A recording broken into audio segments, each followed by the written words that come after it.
Este programa llega a ustedes gracias a Venbox, seguro, fácil, rápido y económico. Y a Conexión VE, el directorio comercial que conecta a la comunidad venezolana en el mundo.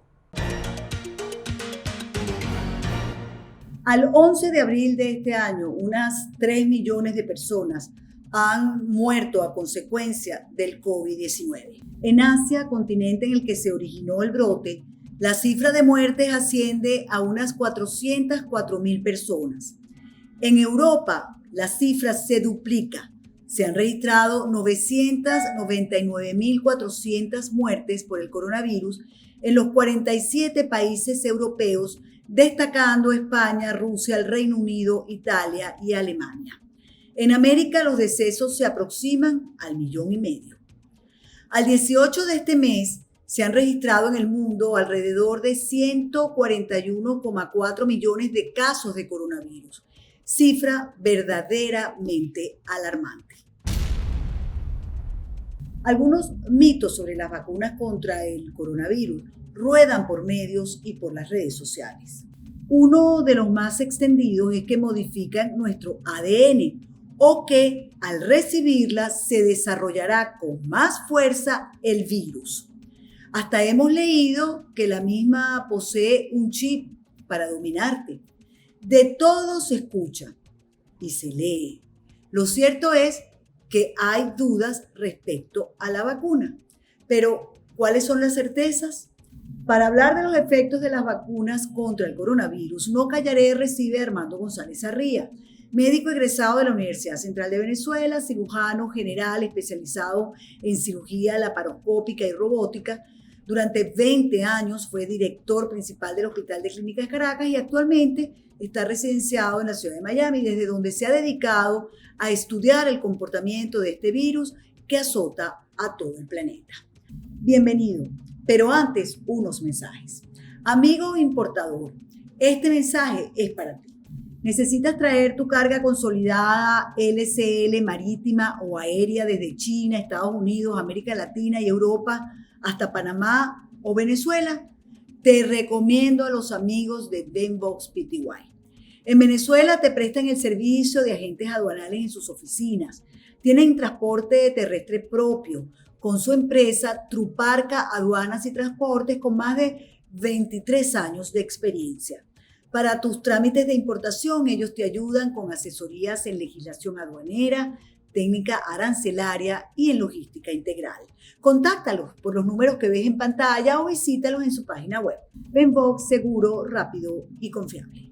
Si eres emprendedor, si tienes un negocio, únete a la Conexión VE, el directorio comercial que conecta a la comunidad venezolana en el mundo. Allí puedes ofrecer o encontrar productos y servicios, como también conectarte con sus miembros para establecer relaciones comerciales. Entra a su página web www.conexionve.com o descarga su aplicación en Google Play o App Store y conéctate con otros venezolanos en el mundo. Esta red te ayudará a potenciar tu negocio, no importa lo grande o lo pequeño que seas. Entra a Conexión VE y crece con ellos. Qué placer tenerlo con nosotros, doctor. Bueno, yo lo voy a tutear porque lo he tuteado desde que era niña. Un gran abrazo, Armando González, por estar con nosotros, por habernos aceptado la invitación. Y por supuesto que la primera pregunta es muy sencilla. Muchos se dirán, ¿qué tiene que ver un cirujano con el tema del coronavirus, que más bien se habla con infectólogos, virólogos, etcétera, etcétera? Yo conozco, sé por mucha gente y por ti mismo que has estudiado durante mucho tiempo este virus. Entonces, la primera interrogante a despejar: ¿por qué un cirujano es el que está invitado a No Callar? Gracias, Nito. Muy buenas tardes y gracias por la invitación.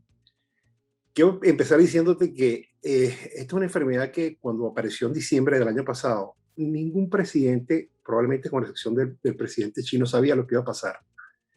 Es decir, los gobiernos y la misma ciencia médica no estaba preparada para lo que venía, ni nos imaginamos lo que venía. Una enfermedad que afecta, multiorgánica, que afecta a todos los órganos y tú me dirás qué hace un dermatólogo sabiendo de COVID, o qué hace un neurólogo sabiendo de COVID, o qué hace un nefrólogo sabiendo de COVID. Bueno, tienen que saber porque es una enfermedad que ha afectado todos los órganos. Y habrás oído por ahí que hay accidentes cerebrovasculares, de que la gente pierde el olfato, que pierde el gusto. Ya has oído que la gente pierde la marcha. Enfermedades cardiovasculares, empezando por la pericarditis, que es muy frecuente. Enfermedades de la piel. Nunca un dermatólogo se imaginó que iba a haber lesiones en la piel. Pacientes con insuficiencias renales post-COVID dializándose. Pacientes operados con toracotomías mínimamente invasivas por bulas enfisematosas que se han roto por la tos. O sea, es decir, hemos tenido que involucrarnos todos los especialistas en una enfermedad que nos agarró de sorpresa al mundo y que, por supuesto, todos los días hemos venido aprendiendo y hemos venido leyendo más sobre la enfermedad porque hay que ayudar de alguna manera a la humanidad. Yo quiero decirte que los virus... Interesantísimo, porque no sabía que hasta producía enfermedades en la piel o lesiones en la piel, no lo sabía, no, la verdad. es impresionante. Nos ha involucrado a todas las especialidades porque es una enfermedad terriblemente agresiva. Si bien es cierto que de cada 100 pacientes diagnosticados, 97 salen adelante y que el 80% de esos pacientes lo pasan en su casa, afortunadamente, es probable que el 40% ni siquiera sepa que lo tiene y lo que ha llevado a que se hagan esas campañas de despistaje en todo el mundo para tratar de agarrar los casos asintomáticos tempranos y desde el punto de vista epidemiológico controlar la enfermedad. Yo aquí quiero interrumpirte un minutico porque precisamente uno de los mitos es que los asintomáticos no contagian o sí contagian, es la pregunta. Los asintomáticos son los que más contagian porque no saben que tienen la enfermedad y andan en la calle montados en los autobuses, montados en todos los medios de transporte, en los sitios públicos, se sienten bien, no saben que lo tienen y por eso es que se hacen los despistajes y tú ves que en el primer mundo se han hecho millones de pruebas tratando de captar los casos tempranamente y asintomáticos para aislarlos. Okay. Porque como tú has oído, no es sino la mascarilla, el distanciamiento social y el lavado de las manos lo que realmente previene la enfermedad, porque la enfermedad ni tú no se cura. Los virus no se curan.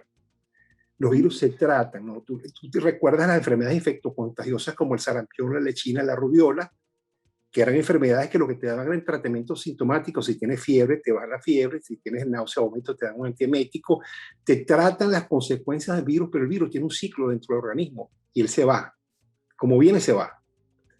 Tan es así que en el primer país del mundo se han muerto 581,000 personas que no han podido ayudar, que se han muerto porque no han tenido tratamiento. Y todas las drogas que se han durante todo este tiempo experimentado y que se le han aplicado a las personas son drogas compasivas para tratar de minimizar las consecuencias del virus. Y toda la industria farmacéutica y los médicos al principio se dedicaron única y exclusivamente a esos pacientes hospitalizados que estaban mal, que eran los que tenían que atacar prontamente y descuidando a los pacientes ambulatorios, porque ambulatoriamente, ¿qué se le da? Se le da antipirético, se le da vitamina C, se le da vitaminas D, se le da lo que tú sabes que se le da al paciente con virus, porque no se le puede dar más nada, incluyendo los antivirales, incluyendo los mismos antivirales, que se les da, claro que se les da, pero ya en la fase inflamatoria, que es la segunda fase de la enfermedad, que hablaremos de eso, la enfermedad tiene dos fases, una fase gripal que dura 5 o 7 días, sintomática o asintomática, y después viene una fase inflamatoria que se divide en dos etapas. Ok, vamos a parar aquí. Vamos a suponer, uno siente el malestar como de gripe. No sabe si es gripe. Muchos dicen es gripe y no hacen nada. Ahí es donde la cosa se puede complicar. Le pregunto. No, es decir, en esa fase gripal, con los primeros síntomas, lo primero hay que hacer, el diagnóstico es epidemiológico, el diagnóstico es clínico y el diagnóstico es de laboratorio. Okay. El diagnóstico epidemiológico son las personas que están en una zona endémica. Ya tienes el diagnóstico porque estás en una zona endémica. El diagnóstico clínico son los síntomas, que son lo que tú estás diciendo, o no tienes los síntomas y eres asintomático. Y el diagnóstico paramédico, que es el del laboratorio, que son los PCR, las pruebas rápidas, etcétera, etcétera, etcétera. En la fase gripal, afortunadamente, el 80% de las personas no pasan de esa fase, que es dolor de garganta, fiebre, tos, etcétera, que cumple un ciclo como todos los virus y se desaparece. Pero déjame decirte algo, literalmente se desaparece solo, porque los virus, vuelvo y te repito, lo que se le da es tratamiento sintomático. No hay una droga que te pare el proceso, y después hablaremos de eso también. porque hay unas drogas experimentales, unas drogas que yo les llamo, se llaman compasivas, que tratan de alguna manera de ayudar al paciente. Se llaman Entonces, compasivas porque son drogas que no está demostrado que realmente tengan un efecto y que de alguna manera tú puedes dárselas para que lo ayuden. Pasó con la hidroxicloroquina, que le dieron tanta popularidad que después dijeron que no servía. Pasó con el mismo Remdesivir, que es muy bueno en la fase inicial, pero que se ha demostrado que los pacientes que se van a morir se mueren con Remdesivir o sin Remdesivir. El que se va a morir se muere porque ahí forma un papel importante el sistema inmunológico de cada persona. Y esto es un virus que tiene unas características de laboratorio y los chinos lo dijeron. Es un virus que viene de Wuhan. Es un virus que se contagia fácilmente, que replica muchísimo, que le da a los adultos, que le da muy poco a los niños. O sea, es un virus que pareciera que fuera hecho a la medida por las características, como que en la naturaleza no es un virus con estas características. Y los chinos lo dijeron, se les escapó. Pero ya va. Cuando tú dices que los chinos lo dijeron, los chinos no han dicho nada. Los chinos dijeron que se escapó de Wuhan. Se escapó, pero no que lo crearon. No, pero es un virus de laboratorio. Se escapó porque es un virus hecho en el laboratorio sin duda. Y inclusive está el laboratorio en Wuhan donde dicen que se escapó, se le fue, lo soltaron, como tú lo quieras llamar, pero es un virus hecho a la medida, yo lo veo como un virus hecho a la medida por las características. Ajá, vuélvenos a repetir las características. ¿Por qué tú dices que tiene unas características de un virus hecho en laboratorio?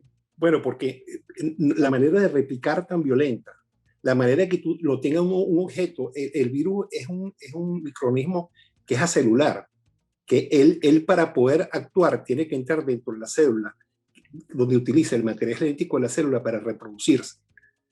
El virus como tal es como una bacteria. El virus entró en la célula y él se aprovecha del mecanismo genético de la célula para multiplicarse. ¿Y eso entonces, no pasa con un virus no escapado? No. Es decir, yo te digo es por la característica de las condiciones, porque un virus cualquiera de cualquier enfermedad no es tan agresivo. No tiene la característica de la agresividad, de la rapidez de la replicación, del fácil contagio. ¿Cómo es posible que tú metas un coronavirus en un freezer y dure 20 días, por ejemplo? Él se muere, él es muy lábil al agua y el jabón, por ejemplo. Él es muy lábil al calor, al sol expuesto es muy lábil. Pero en frío, el virus puede durar 20 días metido en un freezer. Porque de hecho los virus se preservan dentro de temperaturas bajas. Entonces, yo te digo que yo pienso, después de todo lo que he leído, que definitivamente las características del virus es único. Claro, ya está la experiencia del SARS-1 en el 2002 y del MERS en el 2013, que son los mismos coronavirus, la misma familia, porque hay 7 coronavirus, 4 que son los responsables de las gripes en los niños, que son muy frecuentes, y 3 que son el SARS-1 en el 2002, el MERS en el 2013, que se controlaron y que de paso en ese momento se hizo mucha inversión en la vacuna, porque esta vacuna no es nada nueva. La vacuna de RNA la vienen estudiando desde hace muchos años. Lo que pasa es que como se erradicaron las enfermedades, tuviste al presidente Bush en una declaración hablando del virus y de lo que podía pasar, porque ellos sabían que esto podía pasar. Pero qué terrible que... Y la vacuna... Es terrible que estemos a merced de no sé, de unos laboratorios bueno, que están jugando a la vida. Es una guerra biológica. Es una guerra biológica. Simplemente una guerra biológica.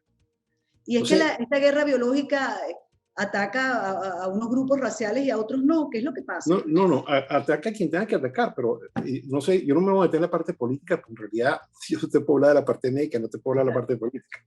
Claro. Pero lo cierto es que cuando tú ves que hay solamente Estados Unidos, que por su densidad poblacional es el que tiene más casos, por supuesto, igual que India, igual que Brasil, solamente esos 3 países tienen más de 1 millón de muertos. Esos 3 países nada más tienen más de 1 millón de muertos. Entonces, claro, la gente está angustiada por la vacuna, porque la vacuna, es verdad que la vacuna va a cubrirnos durante todo este año, porque el virus va a mutar, y de hecho, el virus ha mutado durante este año 12 veces. Lo que pasa es que en la mutación no ha cambiado su estructura genética, el código genético es el mismo. ¿Por qué en el continente asiático, que es de donde escapó, solo dicen que las cifras rondan, no llegan a 500.000 muertos? No me metas en la parte política porque no quiero opinar. Nunca vas a saber ni de China, ni de Venezuela, ni de Nicaragua, ni de los países comunistas cuántos casos hay, cuántos muertos hubieron. Eso no lo vamos a saber nunca. porque en Venezuela están hablando de 1.000 casos diarios, en Venezuela deben haber entre 5.000 y 10.000 casos diarios. Y están hablando ¿Por qué tú crees eso, Armando? porque no se están haciendo las pruebas. Porque tú la única manera de tú poder hacer una proyección en base al número de casos que tienes es haciendo las pruebas para decir, mira, tengo tanto, y tú haces una proyección en base al número de pruebas. Que es lo que ha pasado aquí. Tú tienes la cifra certera acá en los Estados Unidos porque hacen las pruebas y porque tienen los casos, los reportan. En Venezuela los pacientes se mueren y le ponen síndrome respiratorio agudo, no ponen que es coronavirus. ¿Quién sabe cuántos se estarán muriendo? Y nosotros no lo sabemos. O sea, es difícil poder precisar cuántos casos hay. Pero ya no es un paciente, ya es un vecino o es un familiar cercano. Ya nos llegó. Ya tú tienes un familiar cercano, ya yo tengo un familiar cercano, ya tenemos amigos muertos, sí, muy cercanos. Lo cual quiere decir que los casos no son pocos. Lo cual quiere decir que los casos son muchos y esto yo pienso que está empezando. ¿Cuál es la solución? Bueno, la vacuna, tan sencillo como la vacuna. Aquí han vacunado 140 millones de personas, de las cuales ya 80 millones tienen la primera dosis. Y esta gente está vacunando 4,5 millones de personas diarias. Así que posiblemente en 45 días esta gente tiene una inmunidad de rebaño. Siempre va a haber un 20% que no se va a querer vacunar por las razones que tú conoces más que yo, pero ellos se van a beneficiar de entrar en la inmunidad de rebaño. Ahora, el virus va a mutar, está mutando, pero no ha cambiado su estructura genética y va a mutar en algún momento porque el virus, cuando hay una inmunidad de rebaño y él no consigue a quién atacar, él muta. Sí, fíjate, muchas personas me han preguntado qué es una mutación, no es fácil explicarlo, pero en todo caso, yo lo pongo el ejemplo coloquial de que es un hijo, de que tiene la sangre del papá, de que se parece al papá, de que tiene la voz como el papá, pero no es el papá, es otra persona. Bueno, la mutación es eso. El virus es el mismo virus, pero mutó y al mutar tiene una característica que va a tener un comportamiento completamente distinto al anterior. En ese momento, pues por eso es que hablan desde ahorita de una nueva vacuna, porque va a haber que, como el flu, todos los años vacunarse, porque no es lo mismo erradicar una enfermedad en un país que una enfermedad que está en 7,5 millones, después está 7,5 millones de 7.500 millones de habitantes. Entonces, no es fácil controlar desde el punto de vista de la pandemia mientras el virus esté mutando y va a mutar. Ahora, Armando, hay muchísimos mitos. Hay gente que no se quiere poner la vacuna. Sí. Hay personas, y lo leemos en las redes, y amigos de uno incluso, que dicen yo te voy a decir lo que te digo a los pacientes, lo que le digo a los pacientes. Tú tienes dos alternativas. No ponerte la vacuna, yo lo respeto, pero tienes la posibilidad de que te dé la enfermedad y te mueras. Las consecuencias de la vacuna son mínimas en comparación a las consecuencias de la enfermedad. De cada 100 se mueren 3 y puede ser tú el que se va a morir. Entonces, una decisión que tienes que tomar, pues no te vacunes y estás expuesto a que te dé, y si te da te puedes morir, si te mueres, bueno, ya tú sabías. Tú corres con tu responsabilidad, pero es ignorancia. Pero te quiero preguntar, hay gente que dice que la vacuna, por ejemplo, te cambia el ADN. O sea, yo quiero que me responda, ¿realmente una vacuna te puede cambiar el ADN? Fíjate, la vacuna no puede cambiar el ADN porque la espícula por la proteína que llega, que es la que estimula la producción de los anticuerpos, no llega nunca al núcleo, está en el citoplasma de la célula. La célula tiene la membrana, el citoplasma y el núcleo. La estructura de ADN dentro del núcleo nunca se modifica. Es lo que hace es llegar al citoplasma para aprovechar la célula para replicar el número, producir los anticuerpos. O sea, no hay manera de que eso es un mito. Es decir, yo siempre le digo a la gente que las redes sociales son muy buenas para unas cosas, pero también a veces son muy malas para otras. Porque la desinformación en un tema tan delicado como la salud, como el COVID, es terrible. Porque cuando ocurren casos como lo que está pasando con los fenómenos tromboembólicos, con la vacuna de Johnson y AstraZeneca, la gente entonces dice, viste, te lo dije, ahora no me vacuno. Señores, aquí se mueren 150,000 personas al año por fenómenos tromboembólicos y han habido en 8 millones de vacunados 6 casos, en 7 millones de vacunados 6 casos. Es sumamente bajo. Y se paró la vacuna para hacer un estudio y ver si hay una condición preexistente de esos pacientes, porque se vio que eran mujeres, porque eran jóvenes, etcétera. Pero ya tú vas a ver que le van a dar el play, el go otra vez, porque igual que la vacuna AstraZeneca, mira, la vacuna AstraZeneca, mira, Vito, esto es un negocio trillonario, son trillones de dólares, 3 trillones de dólares. donde se están echando cuchillo a muerte unos con otros, porque la vacuna AstraZeneca es una tremenda vacuna que utiliza como adenovirus, el adenovirus de chimpancé, para engañar al cuerpo y no ser rechazado por tu anticuerpo si tuviste contacto con ese adenovirus.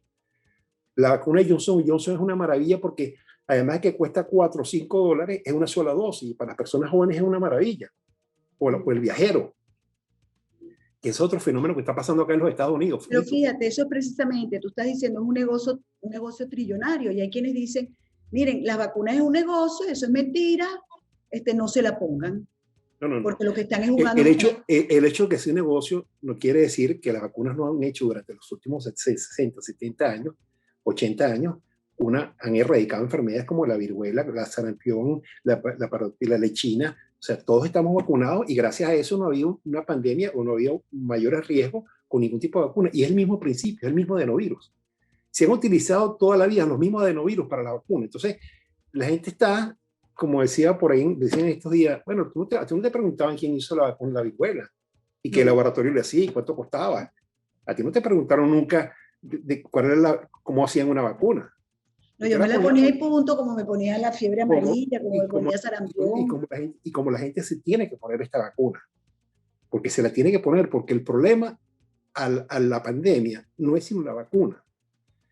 Ya pero se demostró. Dígame por qué el problema para parar la pandemia es la vacuna. Es decir, bueno, he escuchado también que si el 70% de la población no está vacunado, no se va a parar la pandemia. ¿Eso es cierto? Fíjate, te voy a explicar por qué. El virus no se va a desaparecer, sino que va a mutar. En consecuencia, la gente se va a estar infectando porque hay una manera de infectarse. ¿Por qué se infecta la gente y por qué han habido olas? Bueno, porque viene la flexibilización, la gente se siente cómoda, se quita el tapaboca. Yo digo que el virus te lo traen a tu casa. Te lo trae un primo, un amigo, un cuñado, un hermano que viene a visitarte y estuvo en una fiesta y no sabía que alguien tenía el coronavirus, te lo trajo y te lo pegó, porque tú cuando sales a la calle sales con doble tapaboca, con face shield, con guantes, te protege y es difícil, no es que no pueda pasar, pero es difícil que te pase en la calle. Pero ¿qué pasa? Que cuando viene la flexibilización, fíjate lo que pasó en Venezuela. En Venezuela trancaron todo, se controló la enfermedad y en lo que abrieron los vuelos y abrieron todo, la enfermedad empezó de nuevo, claro. Eso le ha tenido que dar tiempo al gobierno, por ejemplo, venezolano, en esa radicalización que tuvo al principio de haber hecho un programa dentro de la cual estaba traer la vacuna rápido para poder erradicar el problema. Trump lo vio clarito desde el principio. Trump ofreció la vacuna, lo que pasa es que él sirvió la mesa y la comida se la comió otro. Pero él lo dijo desde el día número 1, la vacuna es la solución y me la van a tener antes de las elecciones. Y políticamente, como tú lo viste, apareció una semana después de las elecciones. ¿Por qué? Porque Trump sabía que la solución era la vacuna. Y los países desarrollados sabían que era la vacuna. Y países como Chile compraron dosis de vacuna hasta decir más nunca, que tienen vacunado el 50% de la población porque sabían que era la vacuna. ¿Por qué? Porque la enfermedad no tiene cura y es muy fácil de contagiarse. Y siempre quedan personas que no se vacunen, se van a contagiar. Yo le pasé a Pedro, nuestro director, unas imágenes sobre unos cuadros sobre qué número de población se ha vacunado en América Latina. Venezuela solo ha vacunado 250,000 personas. Tú me dices que lo único que para la pandemia es la vacuna, Armando. Sí. Y el gobierno dice que pagó un dinero del método COVAX y que eso... Mira, Nito, déjame explicarte algo. La vacuna es poder. La vacuna es poder. Maduro no puede darle la vacuna a Guaidó, por ejemplo, para que él se gane la gloria de la vacuna, porque la vacuna es tan poder que fíjate lo que le costó a Trump la vacuna. Casi que hasta las elecciones, porque si la vacuna hubiera aparecido antes y hubiera vacunado a la gente, a lo mejor la votación hubiera sido diferente. Pero la vacuna es poder y ese poder no se lo va a quitar nadie. Ya dijo el ministro Rodríguez, tú lo viste en una locución, de que la única persona que tenía la potestad de comprar, aprobar, era el ministro de Salud. Punto. Sí. Porque la vacuna es poder. Ahora, que no quieren vacunar poder, a la gente. Pero es poder para qué? Porque en Venezuela, que te estaba tratando de elaborar la pregunta, con este sistema COVAX solamente vamos a tener el 20% de venezolanos vacunados. Cuando llegue, Bueno, que tengo entendido que estamos entre los últimos de la mira, lista. la gente se olvida, Nico, de los containers en Nueva York, en las esquinas, metiendo a los muertos. La gente se olvidó ya de Ecuador, de la gente muriéndose en la calle. Y esto le pasó al mundo y a nosotros a Venezuela no nos iba a pasar. Nosotros somos especiales. Nosotros nos íbamos a salvar. Tú hablas con los venezolanos, aquí no está pasando nada. Aquí en mi caso. Pero Aquí, ahí va la pregunta, que estoy angustiada, porque tú me dices que puede llegar las cifras reales pueden llegar a 7.000, 10.000 infectados diarios. No hay vacuna. Tú sabes perfectamente el estado deplorable en que está el sistema sanitario en Venezuela. O sea, ¿qué va a pasar? mira, Benito, en Venezuela había una crisis humanitaria desde hace muchos años y tú lo sabes más que yo. Y imagínate una crisis humanitaria con un COVID encima. O sea, es una catástrofe humanitaria. Porque la gente está desnutrida, las personas desnutridas tienen una menor capacidad de respuesta. Si las personas sanas, nutridas, se mueren como se mueren, imagínate un desnutrido que tiene un Hay índice... quienes hablan, Armando, de una tregua para que entren las vacunas. Es que yo creo que va a haber yo pienso que va a haber, en algún momento va a haber una intervención extranjera humanitaria. No voy a hablar políticamente. Yo creo que el desastre en Venezuela va a meritar en algún momento una intervención humanitaria internacional. Oye, pero Para tenemos ayudar. que llegar ahí, tenemos que llegar a una tragedia mayor de la que ya tenemos para que haya una intervención. Humanitaria. Yo lo que quiero son vacunas. Sí, bueno, el país, yo te repito, la solución a la crisis es la vacuna. Y tú ves a los médicos, oye, los médicos desesperados porque los vacunen, que ya son 500 los muertos, y que todos los días yo tengo un chat, muchos chats de médicos de la clínica inclusive, donde tú ves todos los días, se murió este, se murió el otro, se murió cuál, se murió tal, cercanos de uno. Armando, ya yo no quiero ver el WhatsApp, porque no llega una sola buena noticia de Venezuela. Todos los días es un amigo. Yo lo dije en otro programa, yo tengo 3 primos que se me murieron, ahorita tengo un tío de los 2 que me quedan con coronavirus. Mi hermano estuvo muy mal también con coronavirus. O sea, todos los días sabemos, tú y yo tenemos amigos comunes que se han muerto. Es así. Es Sí, así, pero hay que ponerle un parado a esto. Desafortunadamente, en un país donde no hay agua, donde no hay las debidas medidas de bioseguridad hospitalaria, donde los hospitales están, y tú lo sabes más que yo, en el suelo, donde las clínicas a duras penas están viendo lo que pueden ver porque ya no tienen capacidad, no es porque no tenga cama, la clínica Caracas tiene 200 camas, y tenemos 80 pacientes con COVID, pero no tenemos personal ni médicos para atenderlo, porque no hay capacidad, no tenemos más capacidad, no tenemos más equipos, se ha comprado, se ha hecho un esfuerzo en un momento tan difícil de comprar equipos, ventiladores de alto flujo, etcétera, para atender a esos pacientes, pero ya la capacidad se topó, y se topó en todas las clínicas en Caracas. Mira, hermano, Entonces, quiero hacer un pre. Es decir, vamos a suponer, yo sé, me hago la prueba, estoy en Venezuela, me hago la prueba de la PCR y da que tengo coronavirus. Pero me puedo quedar en mi casa. ¿Qué debo hacer en mi casa? sí, fíjate. Como te dije anteriormente, el 80% de los pacientes, los que son sintomáticos, vamos a decir que entre el 50 y el 60%, van a tener una gripe donde van a utilizar, porque los médicos no nos gusta hablar mucho del tratamiento porque nos compromete, porque claro, no hay una droga realmente. Fíjate, en todas las entrevistas tú ves que los médicos dicen esto no sirve, esto sí sirve, porque no nos gusta hablar, porque no hay realmente un tratamiento exitoso para la enfermedad.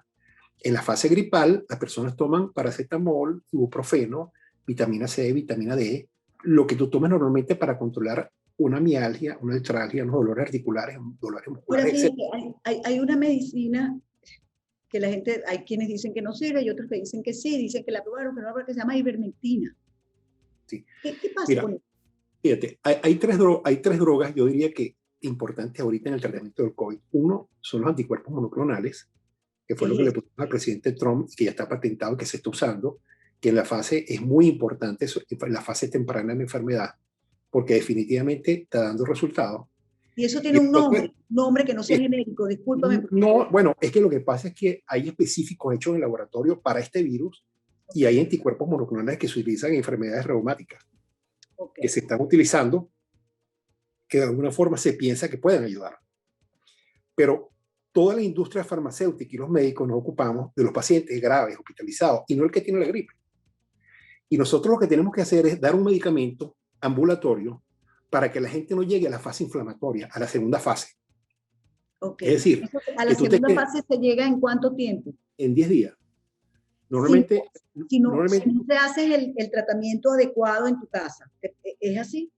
Si tú te haces el tratamiento adecuado en tu casa, se supone que tú con tu oxímetro de pulso para ver que no te ha bajado la saturación, que tomándote todos tus medicamentos para tu proceso viral, tú ves que mejoraste, pero el que va a empeorar, tú ves que empeora, te da fiebre, empieza a toser y se le cae la saturación. Ese individuo ya va a la fase inflamatoria, que es lo que se llama la cascada de citoquina, donde es la fase grave de la enfermedad.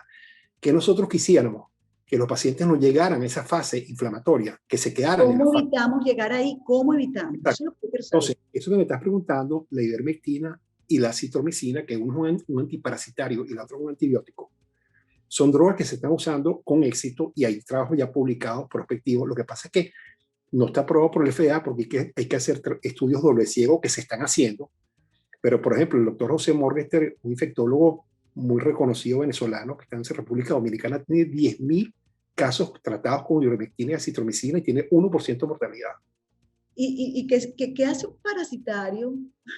Bueno, porque cuando hubo el MERS, en el 2013 y hubo el SARS en el 2001, ellos utilizaron en el laboratorio la hidroxicloroquina y utilizaron la ivermectina y utilizaron varias drogas para ver cómo hacían para inhibir la replicación del virus, porque no es que la enfermedad se para, la enfermedad sigue su curso, pero estas drogas lo que hacen es que disminuyen la replicación del virus para que te dé más suave. Okay. El doctor Morgester tiene un trabajo de 10.000 casos en Santo Domingo, 10.000 NITU, con 1% de mortalidad. Y acaba de presentar un trabajo de una dosis profiláctica semanal y con un resultado maravilloso. No solamente él. Aquí ¿me repites el nombre del doctor? José Morgester. ¿Y ese trabajo dónde lo podemos conseguir o no está todavía publicado? No, sí está, claro que está. Por supuesto que están los trabajos. No solamente de él, el trabajo del doctor Corey en Texas. Hay muchos trabajos ya. Aquí en Broward hay una experiencia ya con la ivermectina. En Santo Domingo, prácticamente los pacientes se la daban, el gobierno en un momento dado decía que no se le podía dar a los pacientes y ellos en la farmacia se los daban y se los tomaban. Y hubo una disminución importante en el número de casos porque definitivamente están tratando, con el estudio doble-ciego que van a presentar ahora, de demostrar que disminuye la replicación del virus. Ahora, tú me dirás, eso no sirve, bueno, pero si ante la duda y ante estas experiencias que existen, ¿qué va a pasar porque se lo des?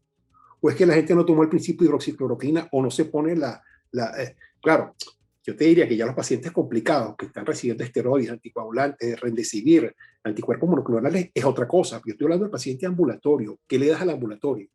Bueno, la ivermectina y la citromicina están demostrando, y el tiempo lo dirá. ¿La citromicina es un antibiótico? La citromicina es un antibiótico de 500 miligramos y la ivermectina de 6 miligramos que se da por kilogramo de peso.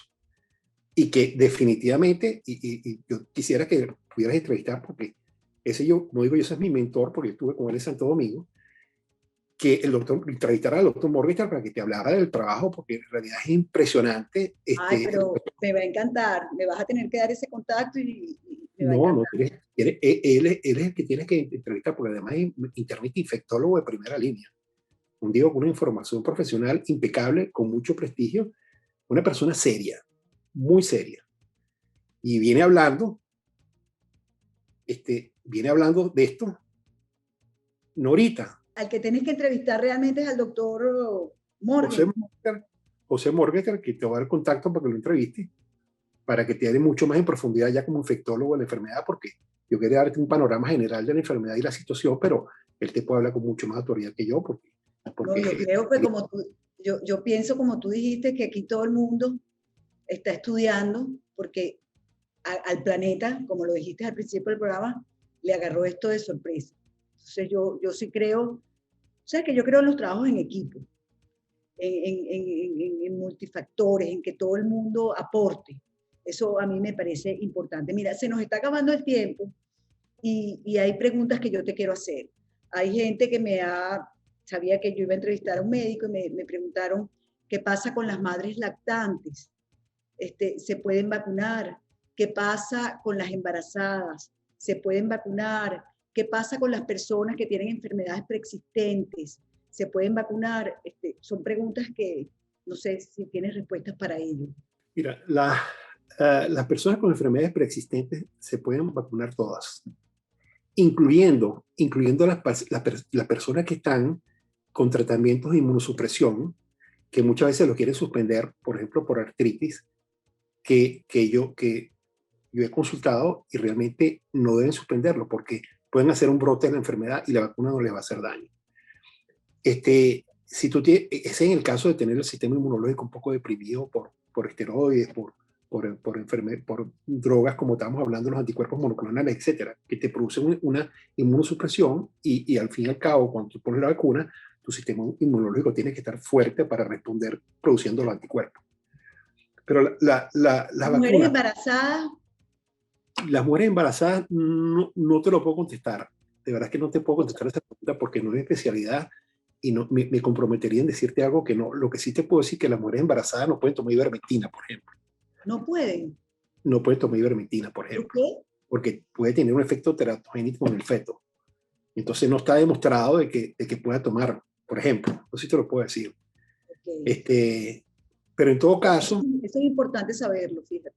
En todo caso, la vacuna no tiene ninguna contraindicación para ninguna enfermedad y para nadie. Los trasplantados, es otra pregunta que me hicieron. ¿Los Los trasplantados trasplantados, pueden vacunarse? los trasplantados no pueden vacunarse porque estén en su sistema inmunológico sumamente, sobre todo los pacientes que están en quimioterapia, los pacientes que están recibiendo de tratamiento por cáncer, no deben vacunarse hasta que tengan un sistema inmunológico más o menos fortalecido, porque la vacuna, al fin y al cabo, va a producir una respuesta inmunológica fuerte.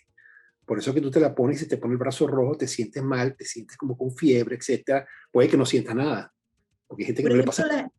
las personas que sufren de esclerosis. La persona que sufre de esclerosis tiene que vacunarse. Tienen que... Definitivamente. Tiene que vacunarse, porque es que imagínate tú un COVID en una persona con esclerosis. Imagínate tú el desastre. O sea, una persona con esclerosis no puede dejar de vacunarse. Tiene que vacunarse. No puede dejar de vacunarse. Otra pregunta que me hicieron amigos que les ha dado el COVID. Y yo sé además, Armando, que a ti te dio COVID, ¿cierto? Sí, correcto. Nos dio a los 9 integrantes de la familia aquí en Miami. Una persona llegada a la familia fue a visitar, cargó unos morochos que tengo de nietos, se los pegó hoy a mi nieta y nos los pegaron a los 9 y tuvimos los 9 en noviembre con COVID. Terrible. Bueno, todos afortunadamente estuvimos bien controlados, menos mi esposa Vera, que estuvo, en un momento dado pensé que tiene que hospitalizarla, pero afortunadamente no hubo necesidad. Pero no dio. Después que a ti te dan... ¿Y a los morochos les dio COVID? ¿A los niños? Sí, claro, a todos. Porque dicen que a los niños lo que pasa es que los niños no tienen respuesta inmunológica para atacar, para que el virus los ataque. O sea, ellos no atacan el virus le da muy suave, porque su sistema inmunológico inmaduro no tiene una respuesta, por eso es que en niños casi no se ve.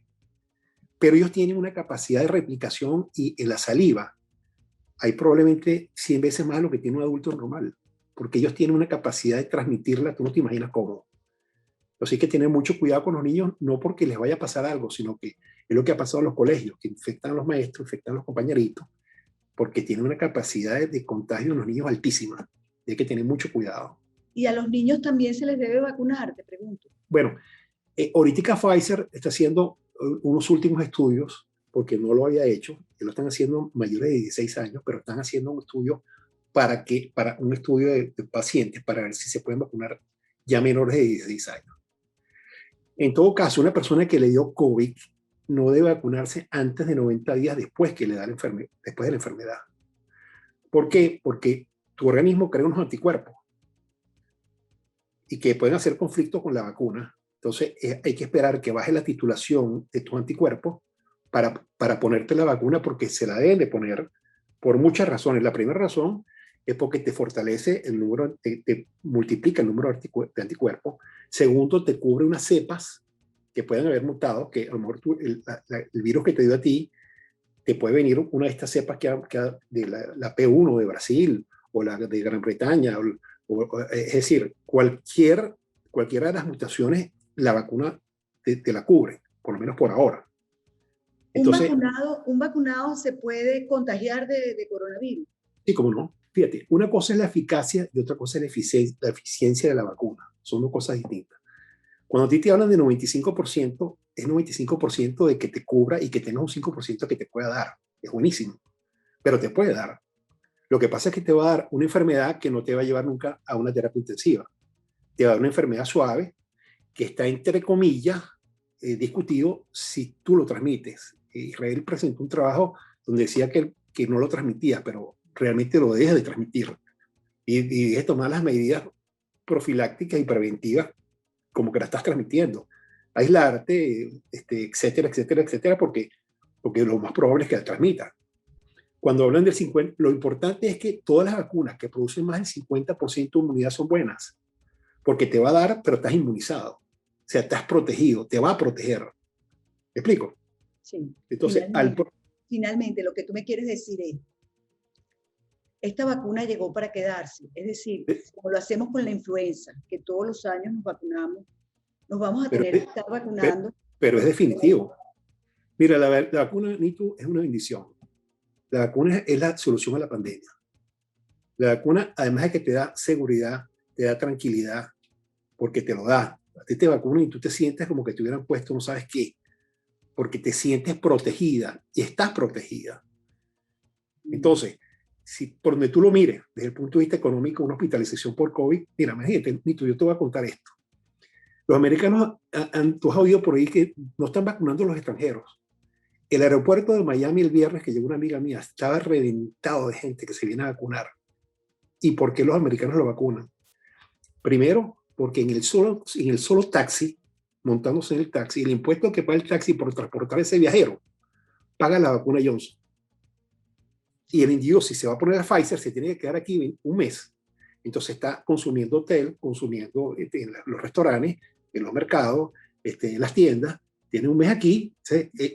Vacuna turística. Una vacuna turística que ellos no lo han dicho abierto porque no van a poder con la gente viajando. Claro. Pero todo el que ha venido se ha vacunado. Todos los venezolanos que vienen, todas las semanas vienen y me llaman, ¿dónde puedo ir? ¿Dónde me puedo vacunar? Todos los extranjeros se vacunan y lo van a seguir vacunando porque los que viven aquí ilegal se les enferma a ellos y les cuesta un hospital mucho más caro que lo que cuesta la vacuna. Claro. Entonces ellos lo vacunan porque necesitan tenerlo protegido para que no se enfermen, porque les cuesta más caro que se enfermen. Claro. Este es lo inteligente que son. Inteligentísimo. ¿Qué hacemos, Armando? Vamos a vacunarnos. Para concientizar al régimen venezolano de la necesidad de que entre la vacuna a Venezuela, porque fíjate qué maravilla lo que están haciendo en los Estados Unidos, pero mira la tragedia en Venezuela, porque hay venezolanos que efectivamente pueden salir, pero la inmensa mayoría no puede salir. Mira, Nito, nosotros tenemos en Venezuela un profundo problema político. Un profundo problema político, tanto de la oposición como del gobierno. Y el sector salud, desafortunadamente, ha sido uno de los más abatidos en los últimos años. El descuido del sector salud en Venezuela ha sido una cosa terrible. Los hospitales, la gente habla de que no tienen bioseguridad. No, que no tienen nada. No tienen medicina. No tienen ya ni siquiera médico. O sea, es un problema mucho más profundo de lo que tú crees. Y reconstruir ese sistema de salud, o como mejor dicho, reconstruir el país después de lo que teníamos, es muy, muy, muy complicado. Pero algo tenemos que hacer para ayudar a los venezolanos, Armando. Yo creo que la única ayuda es que llegue la vacuna. Que los vacunen mañana a todos. Los americanos están vacunando 4,5 millones de personas diarias. Pueden vacunar a Venezuela en 5 días. Tú sabes que hoy, y ya de verdad voy terminando, hoy leí que Pfizer descubrió en Polonia y no recuerdo en qué otro lugar vacunas falsificadas. No correspondían a los lotes fabricados por ellos y bueno, afortunadamente lo descubrieron. A mí me da tanta angustia porque en Venezuela, Armando, uno sabe de amigos que han pagado desde $150 por la vacuna rusa hasta $600 por la vacuna rusa y uno se pregunta, ¿de verdad será la vacuna rusa? ¿Será una vacuna? Mira, fíjate, la vacuna rusa en el papel es muy buena. Y tan buena es que AstraZeneca en un momento dado trató de hacer una asociación estratégica con ellos para poner una vacuna y la otra. O sea, es una vacuna que en el papel es muy buena y es más, yo creo que es la que tiene más capacidad, creo que llega al 79% o el Pero es que a mí 80%. no me preocupa lo de la vacuna rusa, me preocupa que así como se ha descubierto, y la denuncia la hace precisamente hoy la Pfizer, así como se ha descubierto esto, en Venezuela podrían decirte, sí, yo te estoy vendiendo una vacuna y realmente es agüita bendita o agua, Eso, no sé. eso es bastante probable también, porque tú no tienes, primero que no te dan el cartoncito que te la pusieron, segundo no sabes si te van a poner la segunda dosis, porque te pusieron la primera, pero ¿cuándo te van a poner la segunda? Si esa persona que te la consiguió te va a conseguir para ponerte la segunda. O sea, todas esas cosas pueden pasar y están pasando en Venezuela. Y claro, si el gobierno diera el go para que alguna persona del sector privado, que intentó fe de cámara, trajera la vacuna, porque mira, la vacuna de Johnson de AstraZeneca se transporta a temperatura de refrigerio, a 8 grados. O sea, una vacuna que es ideal para Latinoamérica. Una cuesta $7, la otra cuesta 7 euros, y son vacunas que son muy maleables, muy fáciles de transportar. No tiene que ser Pfizer ni tiene que ser Moderna por la cadena de transporte. Lo que pasa es que en Venezuela no hay electricidad. Bueno, Ay, tenemos ¿qué te demasiados puedo decir? problemas, Armando, demasiados problemas, pero efectivamente tiene que llegar la vacuna. No, tiene que llegar. Tiene que Porque llegar porque es la solución. La solución a la pandemia es la vacuna. fíjate que Colombia ayer aprobó un decreto para que privados lleven la vacuna. Es que eso sería lo idóneo, porque es un negocio y como negocio va a funcionar. Que en vez de pagar $20 que cuesta kilo de Pfizer, vas a pagar 40, lo vas a pagar, feliz. En vez de pagar 30 por la de Moderna, vas a pagar 60 por la de Moderna. Lo vas a pagar feliz, pero estás seguro. Y te aseguro que empresas privadas pagan por sus trabajadores y te Pero, aseguro que los venezolanos mismos claro, somos capaces de pagar una y dos vacunas para alguien que no lo pueda pagar. pero vuelvo y te repito, ahí está el problema político que se nos escapa de las manos a nosotros. O sea, ahí está el problema político que es un problema que no es la vacuna, es el país, es la situación del país y el problema político del país. Ya para terminar, la pandemia se puede abatir en el planeta con la vacuna.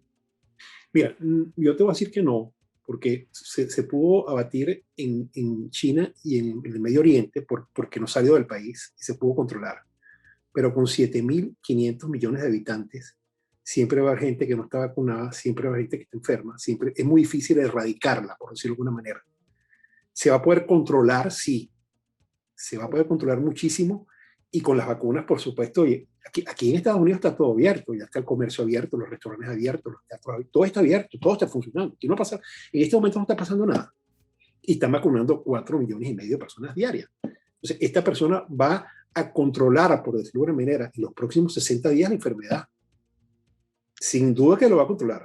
Estás vacunado, debes salir igual con tu mascarilla, Mira, por protegerte. muchas razones. La primera razón es por respeto y por cultura, de que la gente hay que seguirla educando, de que estamos en un problema todavía y que hay que seguir poniéndose la máscara, hay que seguir lavándose las manos, hay que seguir guardando la distancia social. Eso es una premisa, pues. Eso tiene que ser así. Y La eso es segunda como va a razón ser es, por mucho tiempo. la segunda razón porque la vacuna no es infalible. Pues tienes un 5% o tienes un 10% o un 15% de enfermarte, que así no vayas a terminar en un hospital, vas a pasar un mal rato o por lo menos un susto. Porque una cosa es que te digan que alguien tiene COVID y otra cosa es que tú lo tengas. Porque mira, Nito, lo más difícil que me ha costado a mí con mis personas cercanas que yo he tenido contacto por el COVID ha sido manejar la parte psicológica del miedo, la angustia, el desasosiego, el estrés de la sensación inminente de complicaciones de muerte. Estos días me dijo un amigo, yo me moría que tú me llamaras y me dijeras que tenía que ir al hospital porque no sabía si iba a regresar. Porque tú te vas a un hospital complicado y no sabes si vas a regresar. Y lo más difícil de esta enfermedad, para mí, más allá de todo lo que es el tratamiento, etcétera, ha sido tranquilizar a la gente de esto que está pasando. Ahorita tengo una persona muy querida, conocida por ti, el padre Freite, el cual me llamó complicado y yo le dije, mi padre, tiene que irse al hospital inmediatamente porque ya estaba en la fase inflamatoria. Me llamó el día 9, el día 10. Y afortunadamente está bien, estuvo delicado, está delicado todavía, pero son personas que como los médicos están expuestos en la iglesia que vengan 1,000, 2,000, 3,000 personas con el cual está permanentemente y son personas que tienen que estar vacunadas. Él afortunadamente se ha puesto una vacuna, pero muy recientemente y por supuesto no tenía tiempo de que haber creado los anticuerpos para que lo ayudara. Ya a esta altura ya debe tener anticuerpos algo para que lo ayude. Ay, Pero por favor. todos los días tenemos a personas cercanas de nosotros enfermos. Como dices tú, tu hermano, tu primo. Todos hemos tenido gente Amigo, cercana. Hijo. ¿cómo hiciste tú cuando tenías a toda tu familia enferma y tú eres el médico de la Mira, familia? acuérdate que como cirujanos nosotros tenemos un poquito la sangre fría, ¿no? Porque para tú abrir una barriga como la abrimos nosotros de arriba abajo con un bisturí, tienes que tener un poquito de sangre fría, pero no deja de moverte el piso, ver a tus nietos, ver a tu esposa, ver a tus hijos enfermos, ¿no? Sobre todo sabiendo que puede haber una complicación. Tomamos ivermectina, por supuesto, y azithromicina. A ver, le tuve que dar esteroides en la segunda fase porque estaba muy comprometida, le tuve que dar esteroides, pero gracias a Dios todos salimos bien. Pero Qué es bueno. realmente difícil no verlo, sino tenerlo adentro. 9 personas enfermas. Dios mío, gracias a Dios que salieron adelante. Así es. Armando, me encantó de verdad esta conversación contigo. Yo creo que es súper esclarecedora, súper didáctica. Uy, no Siempre sé, a tu orden. y también angustiante, también muy No, angustiante, Armando, sí. porque Acuérdate que el lema es la vacuna. sí, pero Ese es el nuestro lema. país no ha llegado, tiene que llegar, tiene que llegar. Un fuerte abrazo y gracias por tu entrevista. No, gracias a ti, Armando, de verdad. Y con ustedes, amigos, sencillamente, hasta un próximo No Callaré. Si te gustó este contenido, suscríbete a nuestro canal y activa las notificaciones.